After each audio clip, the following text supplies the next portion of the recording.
Hi. Although Venn diagrams are made to illustrate logical constructions, in biology we're only interested in one thing. We compare one list of genes or proteins or something with another list, and we ask whether there is some common ground for both of them, whether they intersect, in other words. Whether it is logical or not, it's up to you to decide. For quite a while, people used phyper function, which if you go in our help and ask what is phyper and explained it by urn and black and white balls in the urn, and then depending on how many you take, how many are left, then it calculates some probability of having black or white balls taken. It's very nice and probably clear for statisticians, but for biologists, the translation process of converting urn balls into gene lists was always complicated. And therefore, it's not surprising that people exchanged their questions and answers in public media. This is example from BioStars, where a person from molecular biology, obviously, talks about genes and other list of genes, and then total sizes, for instance, and then ask exactly the same question. Am I right that I use phyper test for significance in this particular style, that overlap, which is intersection -1, list 1, list 2. Pop size is a total number of elements out of which you make this list of genes. And lower tail or high tail, it depends from which side you count your chances. So is it right or wrong? And then people discuss and say, okay, that's probably method 1 is correct. It could go on and on, this confusion about balls and asking question, am I right or wrong with the genes? Good luck for us, for biologists. Some clever guys from Department of Genetics and Genomic Sciences published this paper. It was not exactly about intersection of two groups.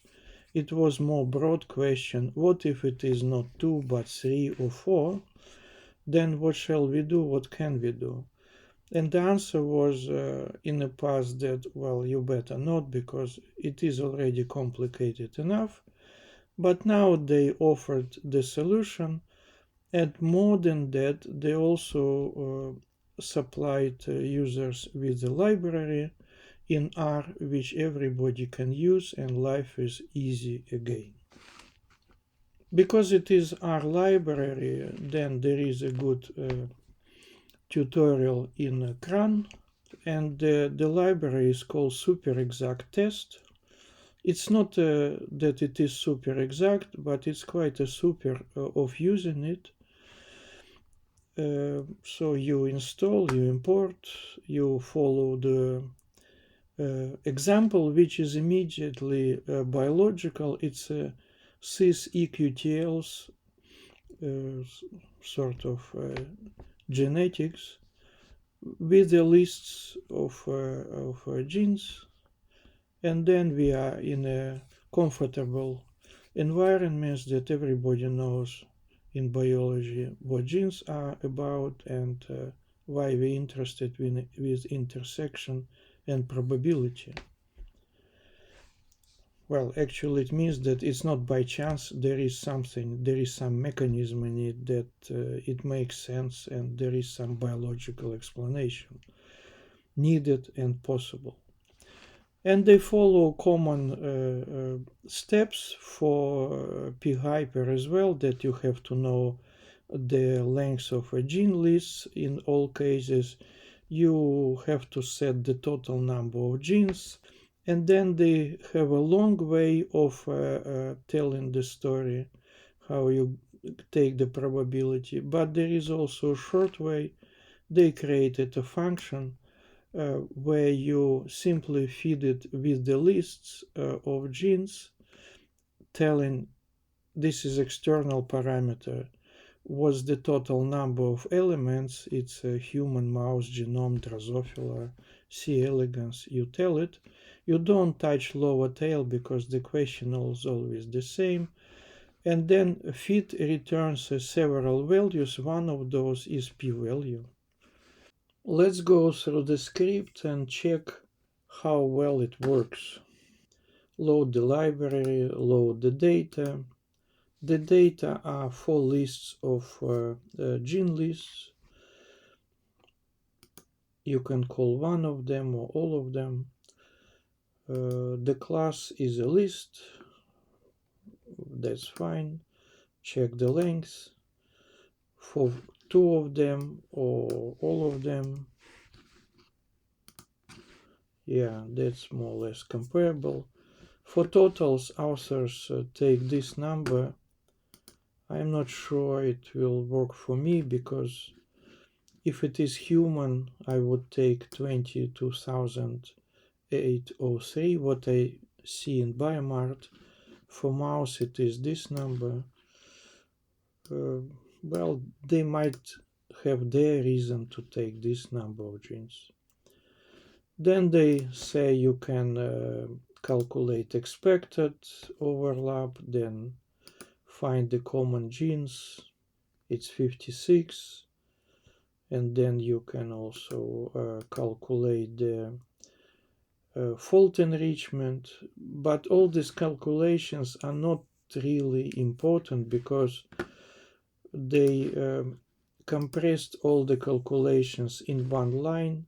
MSET function calculates the probability out of a set of 4 or 2 or 3, whatever you put over here. You only have to fill this position, what's the total of the elements. And as I said, in case of genes, you have to place total number of genes.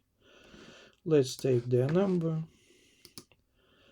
So, and then it's a fault enrichment, so much, and p-value is null. So for sake of comparison, let's do a bit different. Let's take only first two, and then the fault enrichment will be not that huge, and p-value extremely low yet measurable. Good. Now, of course, because we are unsure users, we would like to compare it how a phyper would do the same thing. For this, we have to calculate overlap between first two data sets, and we are only interested in length of it. So it is 76. I did it twice. And we know already the length of CB, length of FC, just copied from above, so in front of your eyes. And then we fill the phyper, and we fill the phyper according to this recommendation in BioStars. Method 1. We fill it, we run it, and we get exactly the same p-value, which means that either way, either you calculate by p-hyper, not phyper, or by MSET, you come to the same p-value, which is nice feeling. It means that you can use either of them, and you probably better use this one.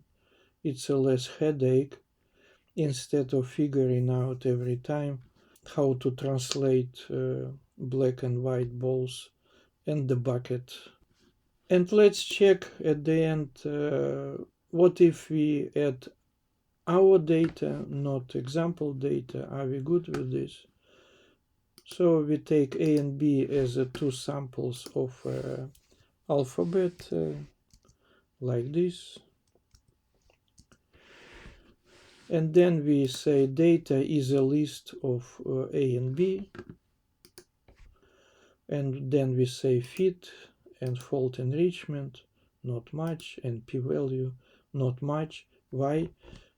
Because it's a random sampling. It should not be significantly different. That's correct.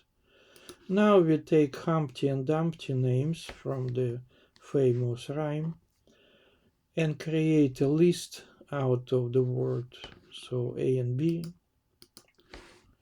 And then ask again what is A, what is B. It's just the same names, only letter by letter. Merge it as a list. And then say fit and fault enrichment and p-value. And it tells that Humpty and Dumpty are significantly similar, so they overlap more than by chance, which is satisfying. That's the whole business for now.